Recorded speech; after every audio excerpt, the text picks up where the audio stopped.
Yo-yo TV రాజకీయ విశ్లేషణకు స్వాగతం. తెలంగాణ రాజకీయ చిత్రపటం గత 2 ఏళ్లలో పూర్తిగా మారిపోయింది.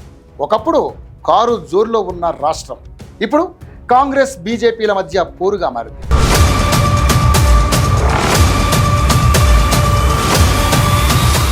ఉత్తర తెలంగాణలో బీజేపీ వేగంగా పుంజుకుంటోంది.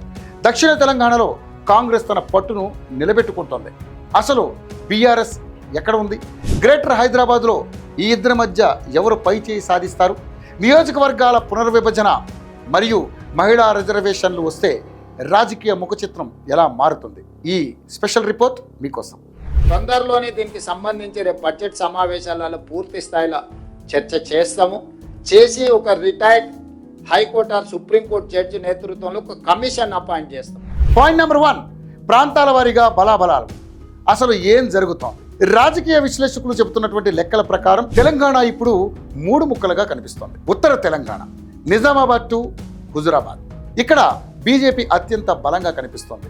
8 ఎంపీ సీట్లు, పలు ఎమ్మెల్యే స్థానాలను కైవసం చేసుకోవడం వెనుక హిందుత్వవాదం మరియు కేంద్ర పథకాల ప్రభావం స్పష్టంగా ఉంది. బీఆర్ఎస్ పట్టు కోల్పోయిన చోట బీజేపీ ఒక ప్రత్యామ్నాయంగా ఎదిగింది. ఇక దక్షిణ తెలంగాణ, ఖమ్మం టు మహబూబ్ నగర్, ఖమ్మం, నల్గొండ వంటి జిల్లాలు కాంగ్రెస్కు కంచుకోట్లుగా మారాయి. రేవంత్ రెడ్డి నాయకత్వంలో కాంగ్రెస్ పార్టీ ఇక్కడ తన పట్టును మరింత పెంచుకుంది. 2026 మున్సిపల్ ఫలితాలే దీనికి నిదర్శనం.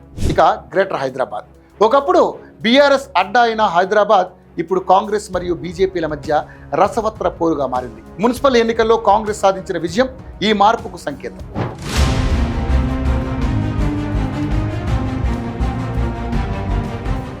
పాయింట్ నెంబర్ 2, బీఆర్ఎస్ ఎక్కడ దెబ్బతింది? 2026 మున్సిపల్ ఎన్నికల ఫలితాలు బీఆర్ఎస్కు గట్టి హెచ్చరిక. 1500కు పైగా వార్డుల్లో కాంగ్రెస్ ఘన విజయం సాధిస్తే బీఆర్ఎస్ కేవలం 800 లోపుకే పరిమితమైంది. అంతర్గత కలహాలు, ప్రజా వ్యతిరేకత మరియు నిధుల దుర్వినియోగం వంటి ఆరోపణలు బీఆర్ఎస్ పతనానికి కారణమయ్యాయి. అయితే సిద్దిపేట వంటి కొన్ని ప్రాంతాల్లో బీఆర్ఎస్ ఇప్పటికీ తన ప్రభావాన్ని కాపాడుకుంటుంది. పాయింట్ నెంబర్ 3, డీలిమిటేషన్ అండ్ మహిళా రిజర్వేషన్. Game changer.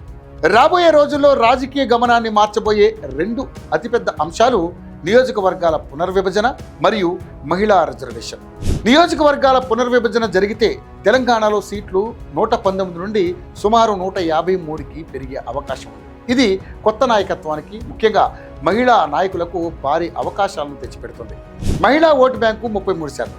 మహిళా రిజర్వేషన్ అమల్లోకి వస్తే రాజకీయాల్లో మహిళల పాత్ర కీలకం కానుంది. ఏ పార్టీ అయితే మహిళా నేతలను ఎక్కువగా ప్రోత్సహిస్తుందో ఆ పార్టీకి అది అదనపు బలం కానుంది.